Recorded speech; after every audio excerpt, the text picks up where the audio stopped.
Honen hasiera, duela 7 urte aukerako gai berri bat sortu nahi izan genuen, osasuna eta kirolaren inguruan, eta lehen sorospenak txertatzea pentsatu genuen. Orduan, momentu hortan guraso hoi eta ikasle hoi batekin kontaktuan jarri ginen, eta beraien bitartez formazio bat jaso genuen langileok, eta gero pixkanaka hasi ginen ikaslei ere formazio bera zabaltzen. Eta gure ikasleek DBH 2an, 4an eta batxilergoan berriz jasotzen dute kardiobabesaren inguruko formazioa.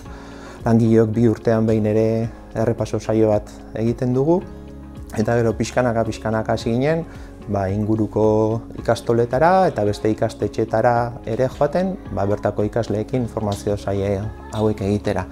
Eta aurten pentsatu dugu eta proposatu diegu herriko zenbait kirol elkarteei formazioa beraien teknikari eta direktiboan dagoen jendeari zabaltzea, eta hementxe gaude. Ikastaroa 2 zatitan banatu dagoa, lehenengo dijoa teorikoa eta gero praktikoa, eta iraupena gutxi gorabehera ordu betekoa izango da. Eta, teorikoan egiten duguna da egoera identifikatzea erakutsi, eta gero egoera horrei aurre egiten erakutsi. Gero arlo praktikoan, desfibriladorea eta muñekoekin bebe ingo dugu, aireztadak eta priksoa praktika batzuk egin ditu.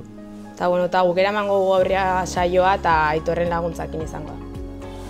Dakidanatik zuzendaritzari kursillo hauek garatzeko proposamena iritsi zitzaion, eta haiek guri WhatsApp bitartez esatze duten, zenbait egunetan onera etortzeko eta kursoa garatzeko aukera zegoela. Eta entrenatzaile zela garrantzitsua iruditzen zait kurso hau garatzea, azkenean aurrekin lanean gauden horretan eta zerbait gertatu daiteken horretan, edozein egoerari erantzuteko prest egotea garrantzitsua iruditzen zaitelako.